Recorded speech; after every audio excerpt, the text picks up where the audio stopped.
Hello. Saan sila? Oh. Dami.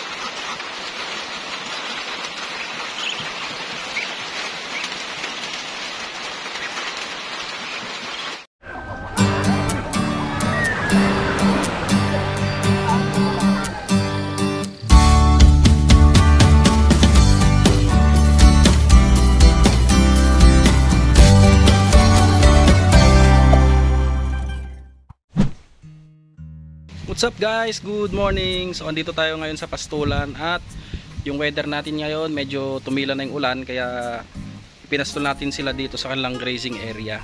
Itong mga alaga nating kambing. So ayan, nasa background sila. So sinusulit natin yung tirik ng araw kasi halos kakatapos lang ng ulan.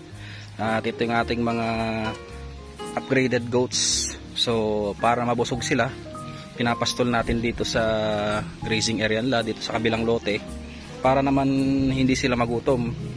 Pero kaninang umaga nagbigyan na tayo ng napier grass sa kanila. Yun nga lang, sanay talaga sila dito sa pastulan. Gustong gusto nila yung nakakain sila ng mga ligaw na damo. So ito yung ating mga alaga. Yan, kulang sa katawan tong bulog natin kasi nga ito nag-i-stud na rin dito sa mga native natin tsaka upgraded. So yung for sale natin, ayun pa rin, di pa rin natin ipopost sa Facebook page. And ayan yung kapatid niya. Tapos yung isa nga pala, may okasyon nung isang araw, so yun ang pinanghanda. Tapos ito mga for sale din ito. Ayan, kapatid, dalawa. Mga dappled line. Puro bulog lang kasi. Yung mga babae, iniiwan natin. So binabantayan lang natin tong mga kambing natin kasi may times na pumupunta sila dun sa palay and iniiwasan natin na masira yung palay, kaya ito nakabanay tayo dito sa gilid. Tapos paghapon saka natin sila ibabalik dun sa kanilang kulungan. So ito na yung ating bulugan dati na Bower Anglo. Yan, medyo payat nga lang siya. Hindi na natin kasi napapakain ng feeds dahil lang dito sa pastulan. Tapos sini-stud niya pa yung mga native. So para ma-practice din siyang mag-stud, halimbawa ipinapastol natin, hindi tayo halimbawa hindi malilipasan yung ating mga native pag naglandi. So maganda rin naman ito medyo malaki rin siya. Ilang buwan pa lang naman ito kulang pa nga lang sa katawan. Hindi kasi natin siya napapakain talaga ng feeds, gawa nga ng sinasanay natin siya dito na puro damo yung kinakain. Yung mga mga anak ni Tenga na nahuli, magaganda rin naman, lalo yung dappled, ganda ng kulay. So balikan natin dun sa ating kulungan yung inahin natin na may anak na triplets para maipastol na rin natin dito kasi for sure gutom na rin yun.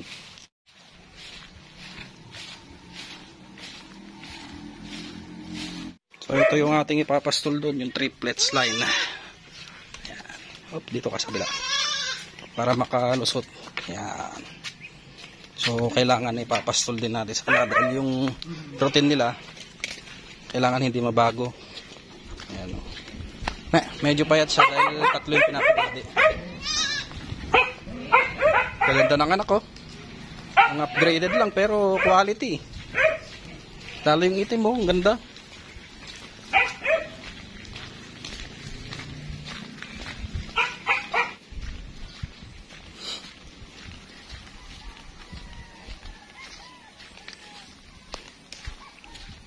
Yan, dito natin siya itatali. Okay. Yan yung tali niya. Naiiwan na rito para maghapon dito siya. So na-extend yung kanyang tali. Medyo mahaba. Para yung range nung kanyang makakain o pakainan malawak. Yan siya Yan. So guys, dito tayo sa sagingan magbabantay para hindi sila makalusot doon sa gilid. Dahil pag lumusot na doon, naku, napakahirap habulin. Yan, dito tayo pupesto.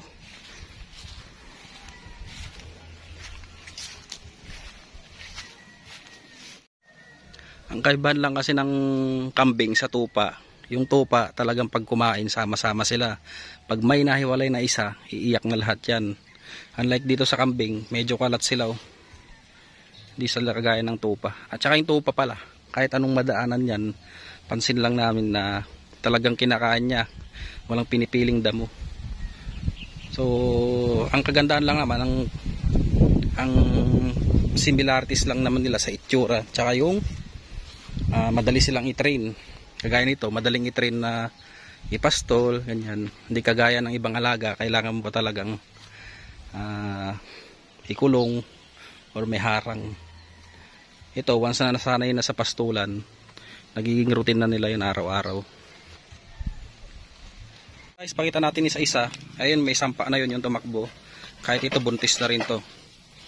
Ayun, possible na rin na may sampa yung dumalaga na yun. Tapos ito, naglandi raw last time, pinasampahan na rin ni Airpat itong brown na to. Kahit yun yung black. So marami tayong buntis na kambing. So makita nating malapitan yung for sale natin. Ayan oh. Me. Oh, me. Yan pa, lalo tong dappled maganda. Balik kayo doon, huwag dito.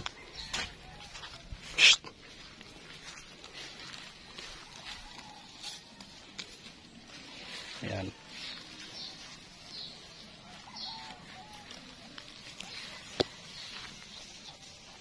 Ayan, time check natin is 4 PM. So bago natin pauwiin, pakainin ulit natin dito sa pastulan. Me! Me! Me!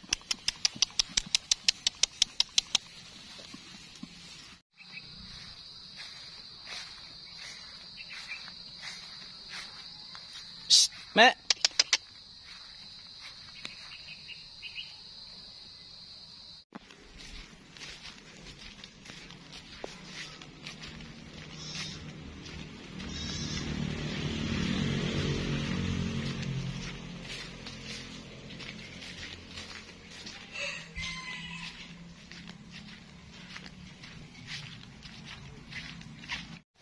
Oh, yan yung mga kambing natin. Pinapakain muna natin dito sa likod ng bahay para mabusog sila.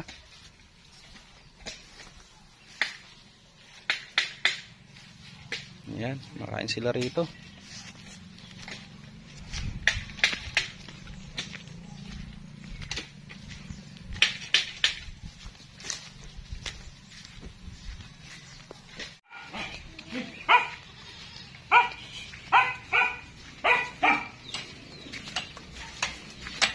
So, andito na ulit sila sa kulungan. Ang ating mga kambing. Medyo nabusog naman sila ng konti kahit papaano. Ayan. Oh. Ayan. Tapos yung mga bower natin.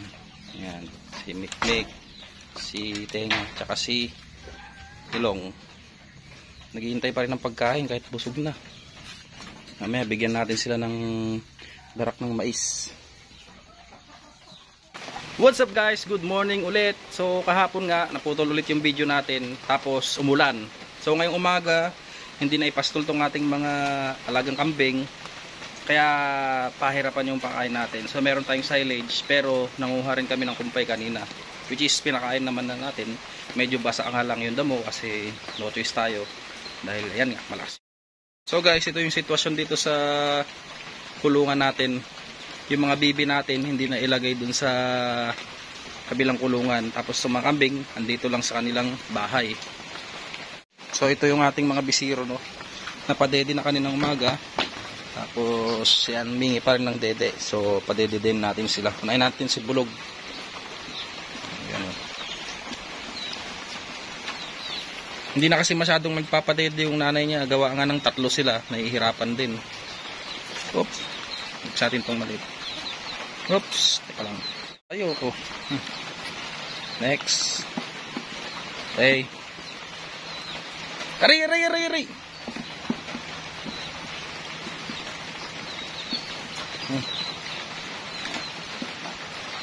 Next naman si Dalaga. Ayan o. Aray. Alang.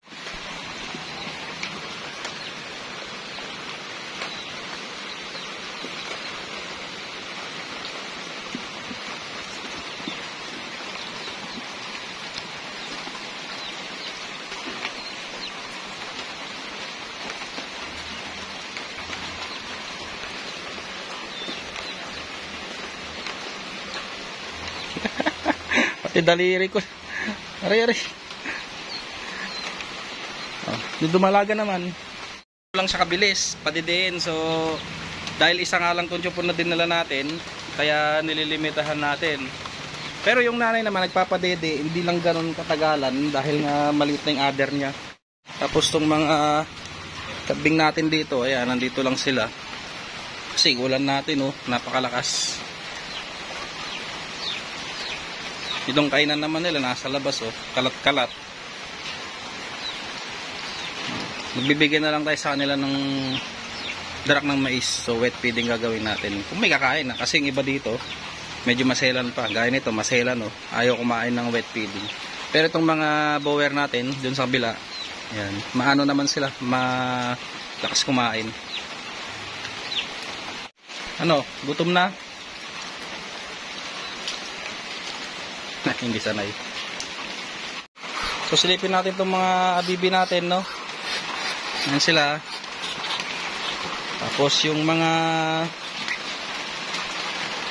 mangilan-ngilan nating bibe, pinagsama na yung mas naunang batch. Ito yung malalaki. Tapos yung sumunod ito. And yung mga last batch andun sa may kulungan sa kabila. So ganitong sitwasyon nila pag maulan. Hindi tayo nakakuha ng kumpay natin na Madre de Agua. Baling Madre de Agua, kaya na nilang kainin kahit purong ganun, kahit hindi mo nahalo sa feeds. So magaganda sila, oh. Tsaka mas okay rin pag organic din talaga yung ating mga napoproduce na alaga. Mas healthy compare sa pinapakain mo ng sobrang commercial pellets. So mas okay na yung ganito, makakatipid ka na, mas maganda pa yung napoproduce ng meat. Hello, saan sila? Dami.